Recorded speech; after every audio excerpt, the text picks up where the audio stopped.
Alright, so it's a rainy January day, and I want to make a couple of Snelgrove boards. And I want to make them a little bit with a twist. I want to make them reversible, where one side can accommodate two 4-frame nukes. I have all my 4-frame nukes over here. And the other side will just accommodate a normal size hive body, be it a medium or a super. Be it a medium or a deep. So let's get started. All right, I started with a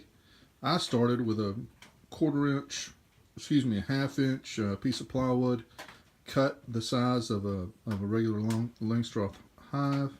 The exterior dimensions, which are of course 16 1/4 by 19 7/8, and made a few of those. The next piece I have is I cut up some lattice strips. They come in 8-foot strips at your hardware store. They're about 3/8 inch thick, about 1.5 inches wide.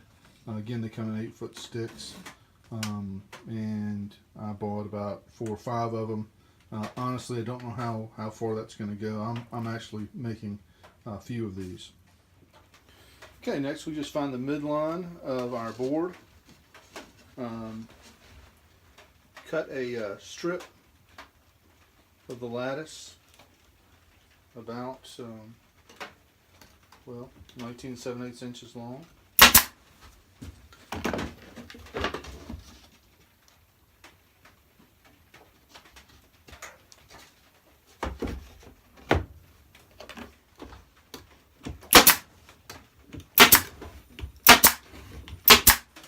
Staple that to our midline. Okay, then I'm going to take lattice and I'm going to start stripping these some pieces of lattice in half to make our border along the Snelgrove board.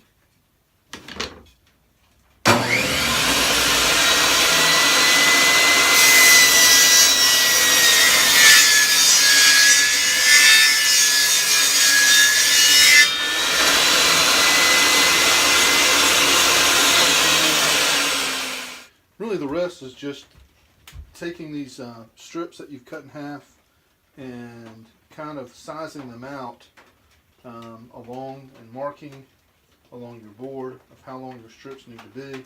Remember, we're going to have to come back and cut doors out of this, so don't secure them or nail them to it just yet. But I'm going to go over to my bandsaw. There's no point in showing you that. And I'm going to start cutting up some of these, and we'll come back when I have all my strips measured out and cut. Okay, so I've cut some strips, and that will fit along the perimeter of my Snelgrove board.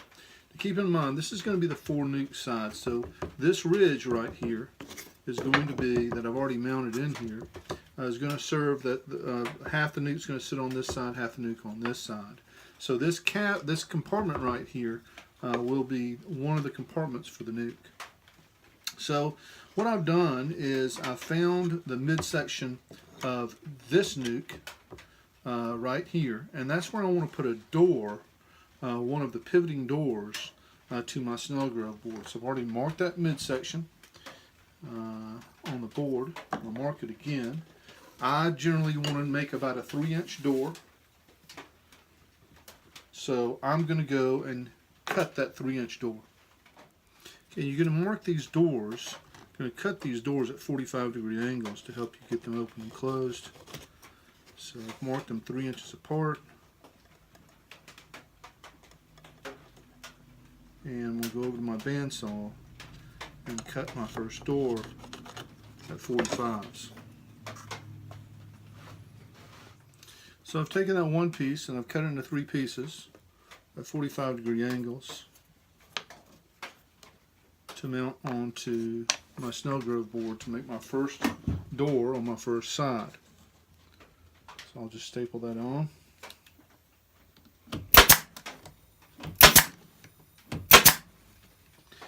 And the next side I'm going to put my door on.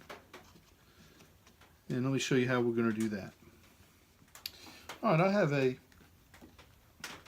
little bit that I can put on the drill that will allow me to taper a hole into wood to accept a wood screw. And so I'm going to take that and put a single hole right in the middle of my 3-inch door.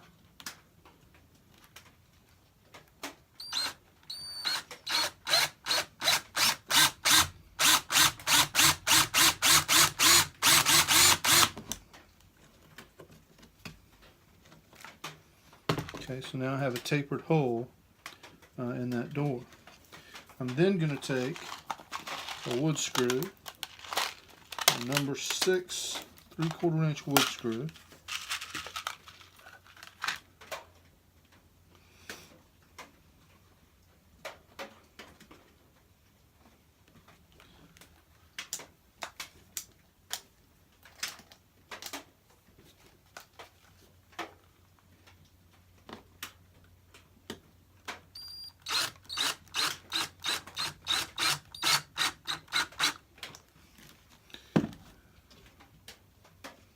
got that a little tight, so I'll probably back that back out, but that door will now open and shut.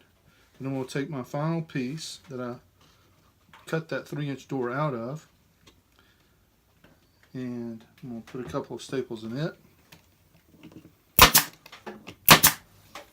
So now what I have is my first door, and I'm going to put several in here, but my first door of my Snelgrove board, I will open like this, and of course there'll be a corresponding door on the back side of the Snelgrove board. We'll get to that in a second. So I don't see any real point in showing you how I go through and make a door at every single side of this thing. Basically you just simply repeat the process, making doors along the way. And I'm going to stop filming for a minute. I'm going to build this side out, then we're going to come back and we'll talk about what I've done. Okay, so here it is.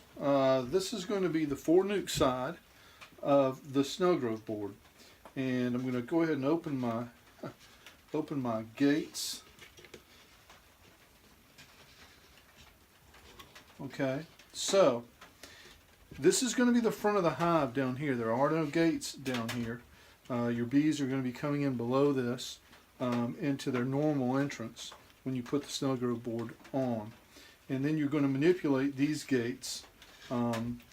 My thought would be is that if I have this gate open on this nuke, that I would have this gate open on this nuke, and then I would be able to reverse that in 5 to 7 days. But what I don't want to do, probably, is ever have a situation where I have a manipulation to where I have both these gates open. That's pretty close for newbies, getting confused, too much drift. Also, I think that we're going to be trying to make new queens up here, and I think that that's going to look very similar for a queen returning to the hive. So I would always manipulate the doors where I have, if this one's open, I would be working with this one on the opposite nuke. So that's one side of this Snelgrove board. Now I haven't cut the vents out. We're going to get to that step. But the next thing we're going to do is we're going to go around, we're going to build up the back side of the Snelgrove board to make this a reversible board.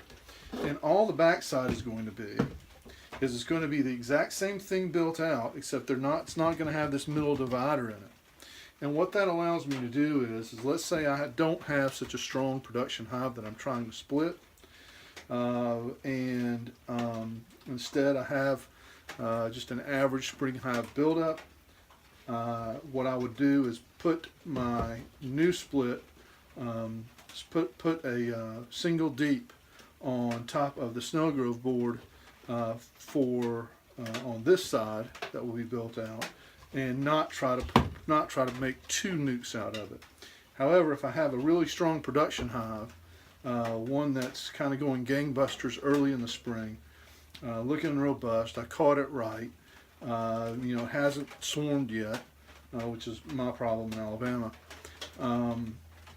Then I would, you know, what I would likely do is try to pull 2 splits with this side and 2 full frame nukes. That's my thought. I'm gonna build out this side, and not gonna just put you through watching me because I work very slowly. But I'll come back and show you how I finished it up. So this is the regular side of the Snelgrove board. See, it has the corresponding doors. This is the side that we would just put a single hive body on top of. This is the side I made that we could put 2 full frame nukes on, and they both have the corresponding doors. So again, in the event that I had a production hive that I wanted to split, that I thought was strong enough to get 2 nukes out of and raise 2 queens simultaneously, I'd likely put this one on top, or put my 2 full frame nukes on top of it. If not, and I just wanted to split a normal production colony, I might just go with a single hive body and try to raise 1 queen. Now, the one thing we have left to do is, of course, we have to put the vents or screens in. And what I'm going to do is center a 3-inch hole right here and a 3-inch square hole right here, and cover that with screen. And that's going to be the final piece of this kind of hybrid Snelgrove board. All right, I'm going to cheat a bit on you now. This is actually one that I've already built, but I've got to run, go catch dinner with my family. And what I've done here, again, 3-inch square hole, it might be 3.5 inches. I don't think there's any magic to that. This is number 8 hardware cloth that I stapled across the holes, and that communicates that smell or that pheromone between the parent hive and the hives that we're creating. And that's a Snelgrove board, at least how one's built. Thank you.